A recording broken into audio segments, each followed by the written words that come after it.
In the village of Ojudai, nestled between the great river and the thick forest, there lived a merchant named Obina who had everything a man could want: wealth, respect, and a beautiful daughter named Adana. Her name meant father's daughter, and indeed, she was the light of his life. Adana's mother had died when she was only 5 years old, taken by a fever that swept through the village. For 7 years, Obina raised his daughter alone, and they were happy despite their grief.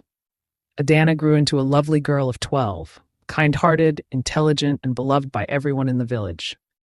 But loneliness eventually touched Obina's heart, and the village elders convinced him that a man needed a wife and his daughter needed a mother. So when a widow named Neka arrived in Ojidai from a distant town, beautiful and charming, speaking sweetly to all she met, Obina began to court her.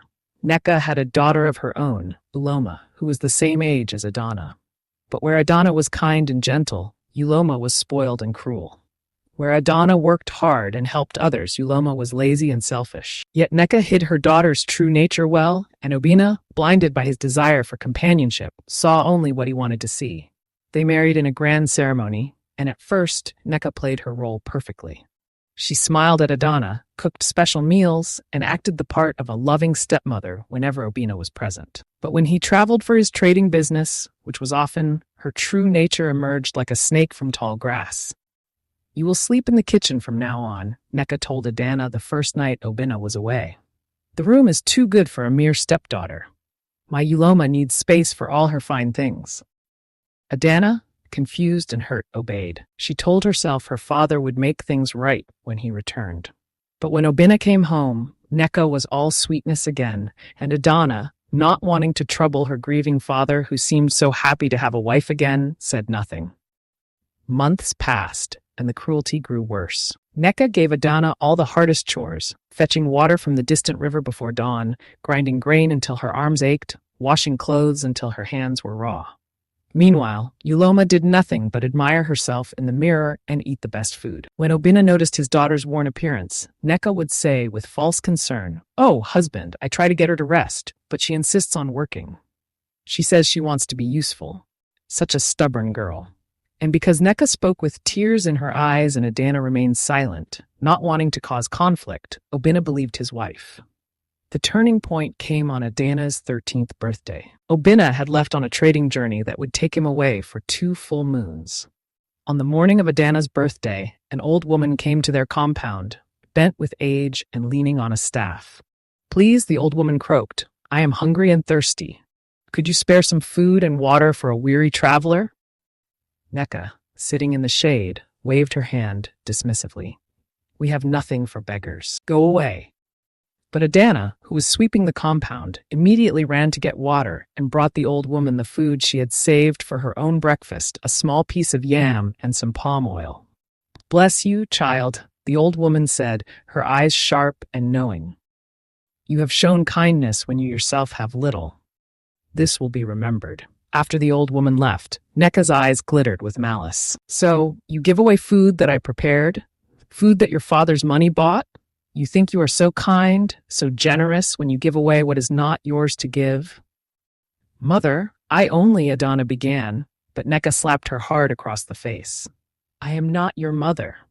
Your mother is dead and rotting in the ground. You are nothing in this house, less than nothing. You are here only because I allow it." From that day forward, Neka's hatred grew like a poisonous plant. She began to plot how to rid herself of Adana permanently. She could not simply kill the girl in the compound. There would be witnesses, questions. But an accident near the river where crocodiles dwelt and the current was strong, that would be different. One evening, as the sun was setting, Neka sent Adana to the river to wash clothes. "And do not come back until every piece is spotless," she commanded. "If you return before the moon is high, I will beat you senseless."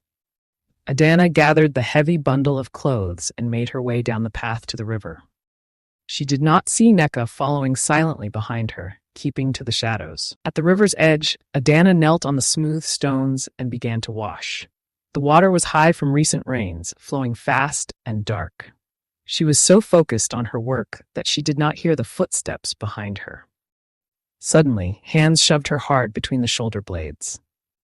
Adana tumbled forward into the river with a splash.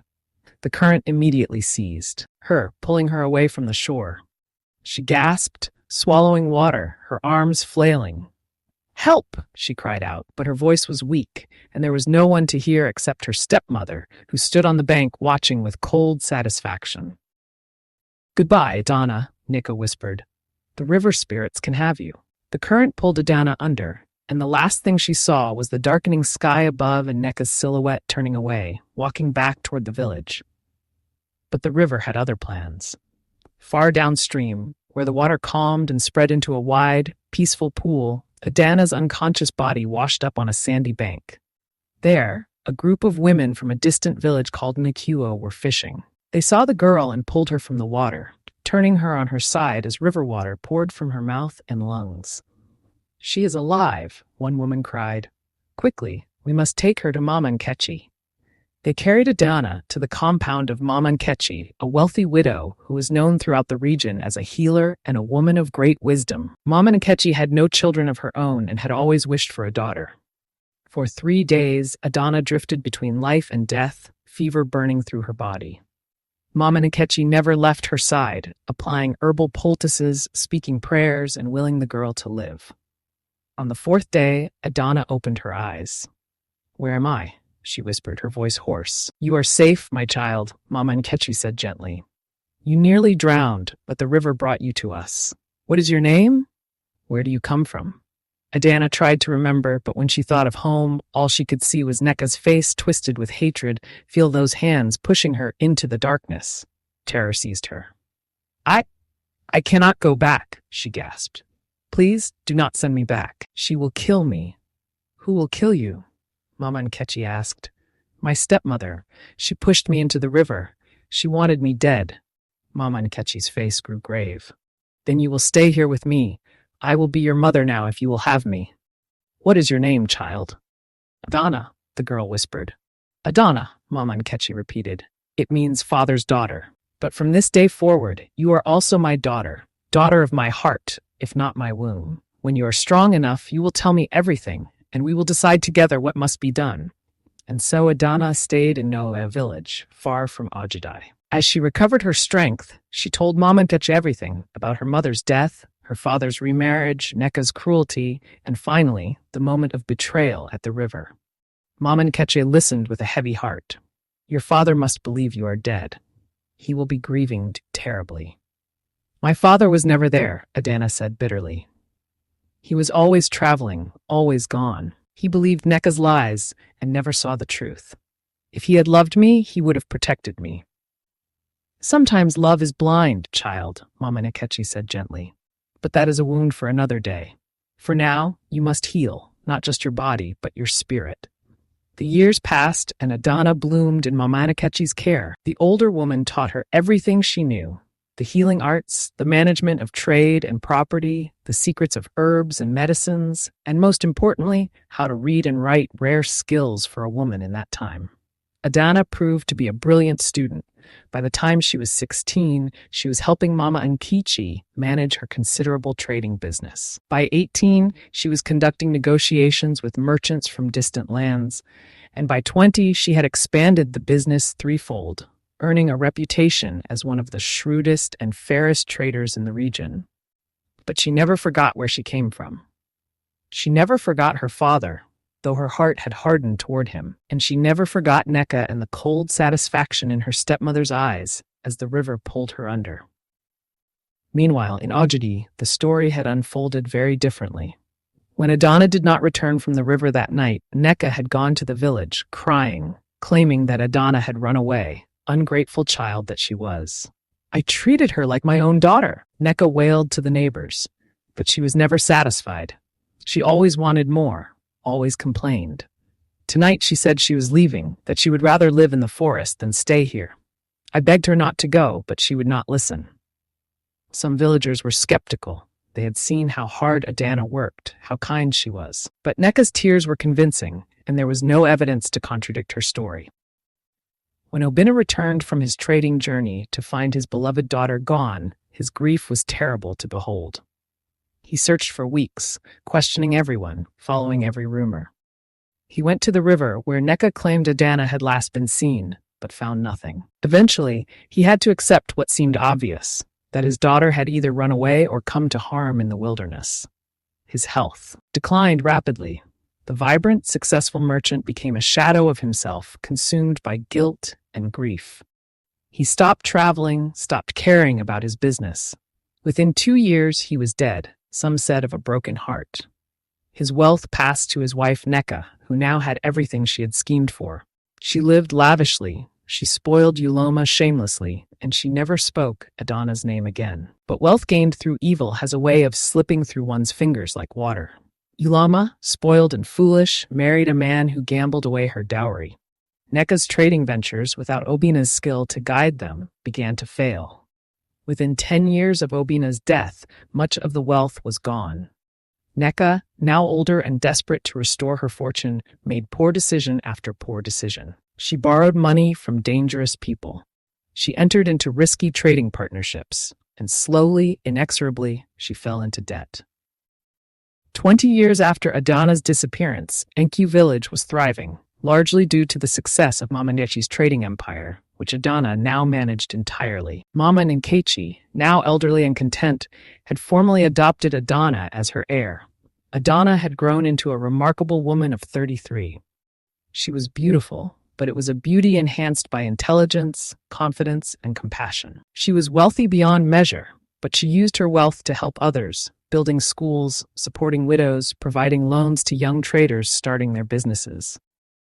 She had never married, though many men had sought her hand. "My heart is not ready," she would say, though the truth was that her heart still carried the scars of betrayal and abandonment. One day, a desperate woman arrived at Adana's compound, begging for an audience.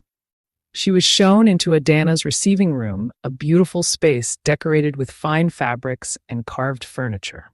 The woman who entered was thin and worn, her clothes shabby, her face lined with worry and hardship. She bowed low, not daring to look up. "Please, madam," the woman said, her voice trembling, "I have heard that you are generous to those in need. I am in terrible debt. I will lose everything, my home, my daughter's future, everything. I am begging you to help me. I will work for you, serve you, do anything you ask." Something about the woman's voice stirred a memory in Adana's mind. She studied the bowed figure more closely. 20 years had passed, and hardship had aged the woman severely, but there was something familiar. "Look at me," Adana commanded. The woman raised her head, and their eyes met. Adana felt her heart begin to pound. Despite the ravages of time and poverty, she recognized those eyes, that face. Neka. For a long moment, neither woman spoke. Neka clearly did not recognize Adana. Why would she? The woman before her was wealthy, confident, refined.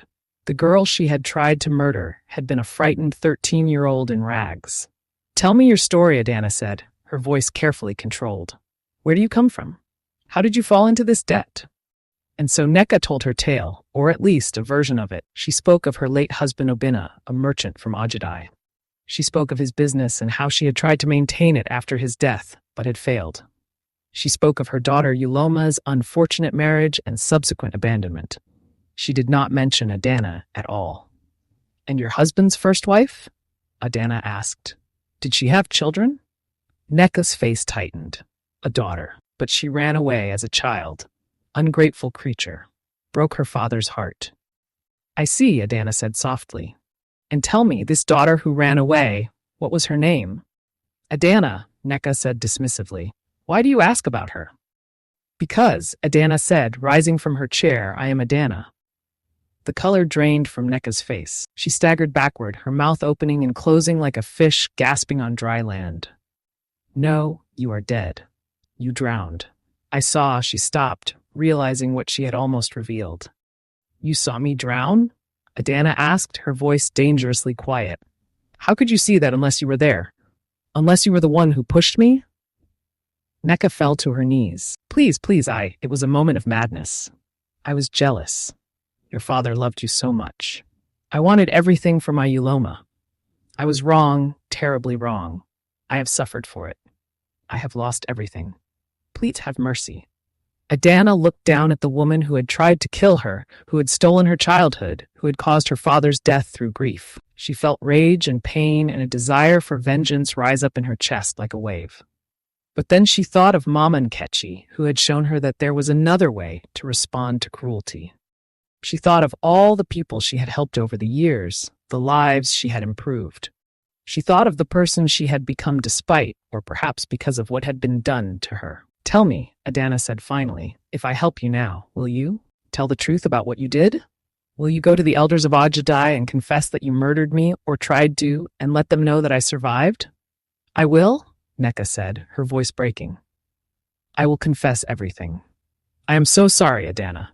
I cannot ask for your forgiveness. I do not deserve it." "You are right," Adana said. "You do not deserve forgiveness, but I deserve peace. I have carried the weight of what you did to me for 20 years. It has made me strong, yes, but it has also kept me from being fully whole. Today, I choose to set that burden down." She called for her assistant. "Prepare the documents to clear this woman's debts, and arrange for her to have a small house and a modest income, enough to live simply but with dignity." Neka looked up in shock. "Why? Why would you help me after what I did?" "I am not doing this for you," Adana said. "I am doing it for the girl I was, who deserved better than to be thrown away like garbage. I am doing it for my father, who would want his daughter to choose mercy over vengeance. And I am doing it for myself, because I refuse to let your evil actions turn me into someone bitter and cruel." She paused, then continued, "But understand this, you will confess your crime. My father's name will be cleared of the suspicion that he drove his daughter away. The truth will be known. That is the price of my mercy." Neka bowed her head. "I understand, and I will pay it gladly." True to her word, Neka returned to Ogidi and confessed everything to the village elders. The story spread like wildfire, how the wicked stepmother had tried to murder her stepdaughter, how Adana had survived and thrived, and how she had shown mercy to the woman who had wronged her. The village elders sent a delegation to Nkuo, inviting Adana to return to her father's compound, which was rightfully hers. But Adana declined. "Ojadai was my past," she said. "Nkuo is my present and future. My real mother is here, Mama Nkechi, who saved me and raised me and taught me what true love looks like. This is my home now." But she did return for one purpose, to stand at her father's grave and finally say goodbye. "I forgive you, Father," she whispered, placing flowers on the burial mound. "You were blind when you should have seen, absent when you should have been present. But you loved me in your way, and I loved you. Rest in peace now, knowing that I survived and that I have lived a good life." As for Neka, she lived out her remaining years in the small house Adana had provided, quiet and penitent. She tended a small garden and helped the village herbalist, trying in small ways to make amends for her past cruelty. She never spoke unless spoken to, and she bore the contempt of her neighbors with bowed head. Uloma, learning of her mother's confession and the source of their salvation, came to Uyu to beg Adana's forgiveness for her own childhood cruelty. Adana received her kindly and helped her find honest work, though they never became close. Some wounds, while forgiven, leave permanent scars. Mama Nkechi lived 5 more years, long enough to see Adana finally marry a kind merchant who loved her strength and admired her compassion. Long enough to hold Adana's first child, a daughter they named Kechi in her honor. She died peacefully in her sleep, surrounded by love. Adana continued to prosper and to use her wealth to help others. She established a refuge for women fleeing cruel marriages, a school for orphaned children, and a program to help young people learn trades. And in the village square of Ankuo, she erected a monument, not to herself, but to Mama Nkechi, with an inscription that read, "She found a drowning girl and raised a woman.